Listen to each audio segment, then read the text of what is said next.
नाज़रीन, अर्तुगरुल गाज़ी के आखिरी सीज़न में आपने एक किरदार का नाम बार बार सुना होगा जिसका नाम बरका खान था। और फिर इस ड्रामे का इख्तिताम एक बड़ी जंग की पेशकदमी पर हुआ जिसमें अर्तुगरुल गाज़ी उसी बरका खान के साथ जंग के लिए रवाना हुए। आज की इस वीडियो में हम आपको बताएंगे कि चंगेज़ खान का ये पोता बरका खान मंगोल कुमांदार से मुसलमान कैसे हुआ और इसने किस तरह हलाकू खान के हमले से खाना काबा की हिफाजत की। वीडियो में आगे बढ़ने से पहले हमारे चैनल को सब्सक्राइब करना ना भूलें।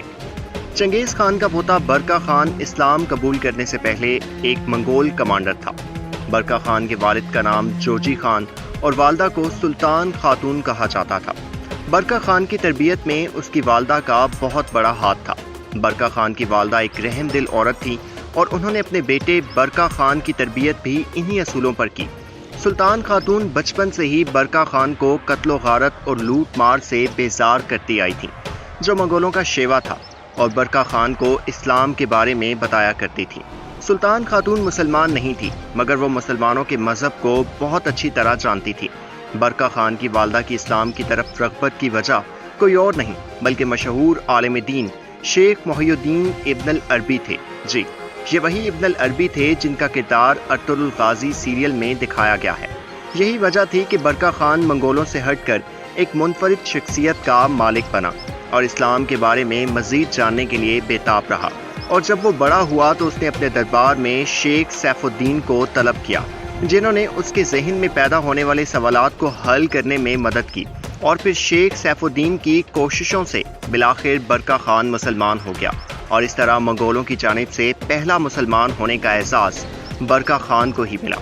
मुसलमान होने के बाद उसने बैबरस को ख़त लिखा और अपनी हिमायत का यकीन दिलाया। ऐसा ये ख़त उसने अर्तुगरुल गाज़ी को लिखा और अपने ताउन का यकीन दिलाया। और इसके बाद हमने अर्तुगरुल गाज़ी सीरियल के सीज़न 5 में देखा कि किस तरह अर्तुगरुल ने बरका खान के साथ इत्तेहाद करके मंगोलों को शिकस्त से दो चार किया। वाज़ेह रहे कि सुल्तान बैबरस उस वक्त के मिस्र और शाम का बादशाह था, जिसे मंगोलों के खिलाफ जद्दोजहद का निशान समझा जाता था। बरका खान के मुसलमान होने पर आलम इस्लाम में खुशी मनाई गई, क्योंकि इस एक कबूल इस्लाम ने हलाकू खान और सलीबियों के इत्तेहाद को पाश पाश करके रख दिया और ये एक दूसरे के दुश्मन हो गए। जब सुल्तान बैबरस ने हलाकू खान के लश्कर को ऐन जालूत पर शिकस्त दी, इस वक्त हलाकू खान एक जिरगे में गया हुआ था। वहीं से उसे अपने लश्कर की शिकस्त की इत्तला मिली। जिरगे से फारिग होकर हलाकू ने अपने साथ 3 लाख का लश्कर लिया और बैबरस से इंतकाम लेने के लिए निकल पड़ा। हलाकू खान का मंसूबा ये था कि वो सबसे पहले मिस्र को तबाह करेगा और इसके बाद हजाज़ मक़दस पहुंचकर मुसलमानों के मुक़द्दस मकामात यानी खाना काबा को भी मस्मार कर देगा। लेकिन ये अल्लाह को मंजूर नहीं था। एक मंसूबा हलाकू खान बना रहा था और दूसरा मंसूबा अल्लाह ने तैयार किया था। हुआ कुछ यूं कि जब हलाकू खान मिस्र के पास पहुंचा, ठीक उसी वक्त पहाड़ों के ऊपर से बरका खान अपनी फौज के साथ नुमदार हुआ।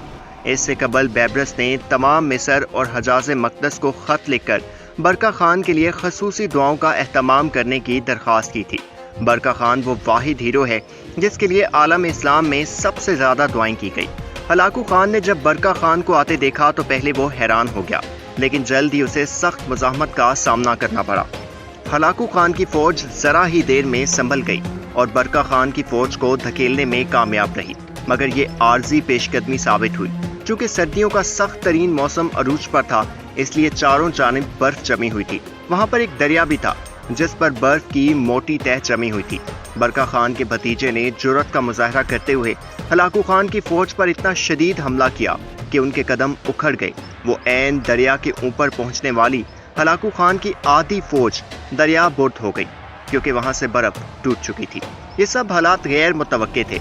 बरका खान जो ईमान की ताकत के साथ चला था, भला उसके सामने हलाकू खान की क्या औकात थी। सो इस शिकस्त में हलाकू खान का बेटा भी मारा गया और खुद हलाकू खान पसपा होकर फरार हुआ। बरका खान की इस फतह को तारीखी फतह कहा जाता है। हलाकू खान वहां से पसपा होकर वापस आज़रबाईजान चला गया, जहां उसने सरहदों पर हमले जारी रखे, मगर एक तरफ बरका खान, दूसरी तरफ बैबरस और तीसरी तरफ अर्तुगरुल गाज़ी के ताबड़तोड़ हमलों ने मंगोलों का जीना दुश्वार कर दिया। ये पहली बार हुआ था कि मंगोल, जो खून खराबे के अलावा कुछ नहीं जानते थे, इन शिकस्तों के बाद वो भी हलाकू खान का साथ छोड़ने पर मजबूर हुए और जान बचाने के लिए मिस्र का रुख करने लगे। جہاں مصر کے سلطان نے ان کو نہ صرف پناہ دی بلکہ ان کی خدمت کی، ان کے رہنے کے لیے مکان دیے۔ یہ سب حسن اخلاق دیکھ کر منگول مسلمان ہونا شروع ہوئے۔ اسلام کا یہ بڑا جنگجو 1206 میں پیدا ہوا اور 1266 میں شہید ہوا، لیکن اس مختصر دورانیے میں اس نے بہادری اور ذہانت کے ایسے جوہر دکھائے کہ مورخین بھی داد دیے بنا نہ رہ سکے۔ دراصل یہ جو ایمان کی طاقت ہے، یہ سب مسلمانوں کو جوڑنے کا سبب ہے۔ یہی وہ اللہ کی رسی ہے جس کو مضبوطی سے تھام کر رکھنے کو کہا گیا ہے۔ ایسے بے لوث، بہادر، نڈر لوگ ہی ہمارے ہیروز ہیں جنہوں نے اپنی زندگی اسلام کے لیے وقف